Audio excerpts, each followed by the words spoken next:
Good evening, everybody. Welcome back. Thorne's Home and Scott Selections here for Sunday, July 10th. Before we get into today's play of the day, quick recap of what happened yesterday. We had a nice winner in tennis with Jabeur and Rybakina over 21.5 games at minus 115 on Bet Online. I thought it would go 3 sets. It did, and the match went over as a result. So nice winner there. Look for another winner here on Sunday. However, I am going to address the brief elephant in the room. The reason why I'm making this video so early is because of the fact that I was reading the comments section of the last video, and I am aware that most of these European tennis matches take place in the early hours of the morning. So I decided to post this extra early to give all of you some extra hours to potentially place this bet.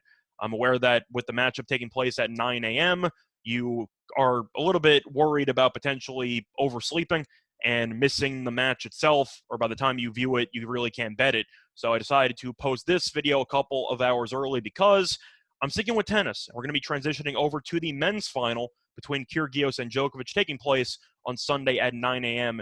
Eastern Time. And for this matchup, we like the over. 38.5 games at minus 125 on FanDuel. Time recording of 5:30 p.m. on Saturday, July 9th. So a couple reasons why I like the over in this match. First reason, to go through the head-to-head meetings. This will be the third career meeting. Both previous meetings happened in 2017. But if you want to go through the actual games per set, a lot of games in each set. There have been at least 12 games in 3 of the 4 sets. Both meetings were on hard court, and the one outlier there was a 6-4 set. So far, 75% of the head-to-head sets have had at least 12 games.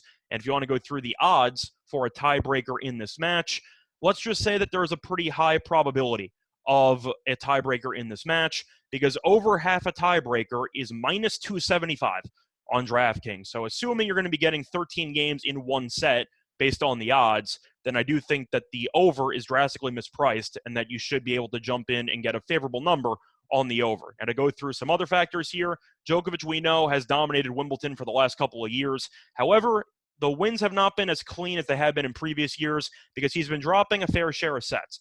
4 of Djokovic's last 6 matches have had at least 4 sets, and each of Djokovic's last 3 matches, I should say, have had at least 4 sets. Now, if you want to go through the opponents, he ended up facing off against Van Rijthoven, dropped a set there, ended up facing off against Sinner, dropped the first 2 sets there in the quarters, and then dropped the first set against Norrie in the semis. So Djokovic has been able to respond after dropping 1 set, but the issue is he keeps dropping sets. And I do think if you're going to be looking at a matchup with at least 1 tiebreaker, maybe more, and probably 4 or 5 sets of tennis, I do think 38.5 is too low of a number. But the transition over to Kyrgios, he's also been involved in a fair share of marathons.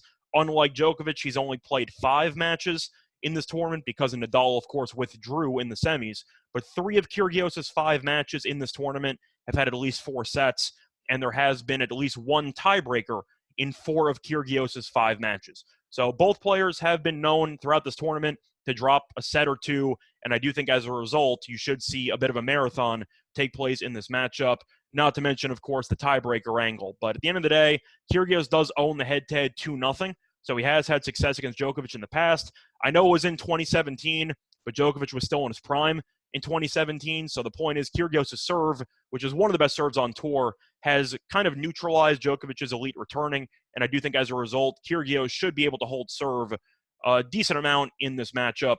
Kyrgios might still end up struggling a bit when it comes to avoiding pressure in service games, but I think both players should hold serve for a decent portion of this match. We saw Djokovic's serve really dialed in after the first set against Norrie. I believe he lost about 11 service points in the final 3 sets combined. So with both players being pretty solid at serving up to this point in the tournament, Kyrgios being a top 5 server on the tour, I do think you should see a lot of holds, and I do think you might see a couple of breakers mixed in with a 4th set. So the play that once again here for Sunday, July 10th, is going to be on Djokovic and Kyrgios over 38.5 games at minus 125 on FanDuel. Bye, everyone.